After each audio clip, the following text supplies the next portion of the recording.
अगर आप भी चाहते हैं मनीष म्यूजिक भोजपुरी के वीडियो सबसे पहले आप तक पहुंचे तो लाल बटन के दबाकर चैनल को सब्सक्राइब जरूर करें और साथ में बेल आइकन को दबाना न भूलें।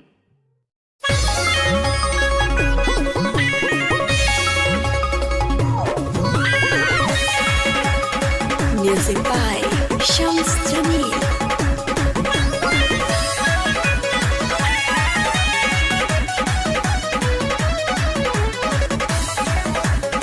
Recording by Manish Music Bhojpuri.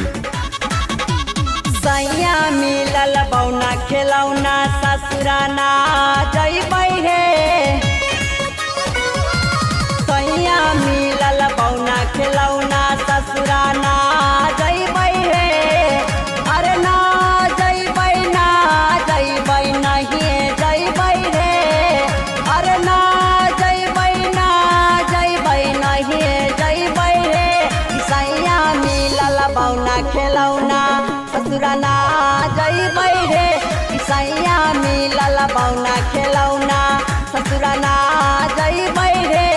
सैया मिलल बौना खेलौना।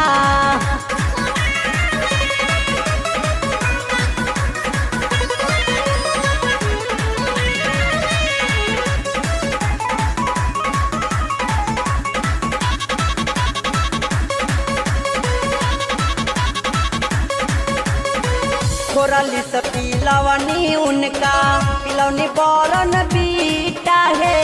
तैयो ना बढ़े सैया कबो एको फीता है। खोरली से पिलवनी उनका पिलौनी बरन बीटा है। तबो ना बढ़े सैया कबो एको फीता। अरे नहीं हर के हम यार से अब प्यार करबै हे। अरे नहीं हर के अब यार से हम प्यार करबै हे।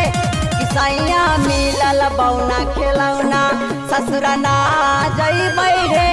सैया मिलल बौना खेलौना ससुराना जइबै रे।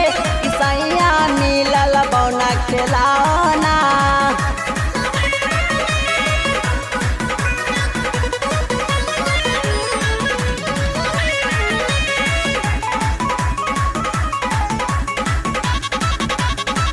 Recording by Manish Music Bhojpuri. रोजे रोजे हमारा के खाली पोल्हावे लाहे। सजिया पकहियो ना खटिया डोलावे लाहे। रोज रोज हमारा के खाली पोल्हावे लाहे। सजिया पकहियो ना खटिया डोलावे ला। अरे जाता पचिस ढाला हम ना मरबै हे। अरे जाता पचिस ढाला हम ना मरबै हे। सैया मिलल बौना खेलौना ससुराना जइबै रे। सैया मिलल बौना खेलौना ससुराना जइबै रे। सैया मिलल बौना खेलौना।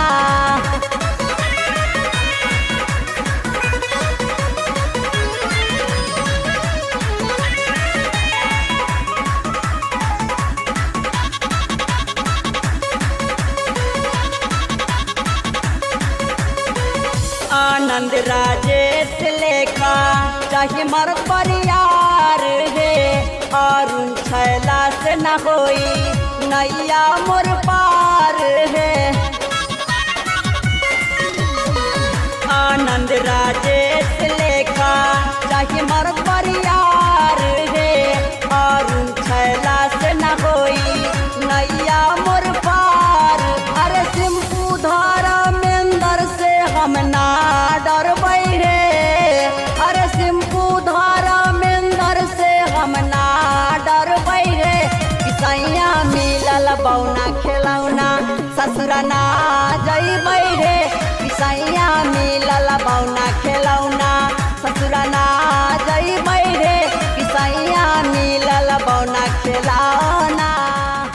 Recording by Manish Music Bhojpuri.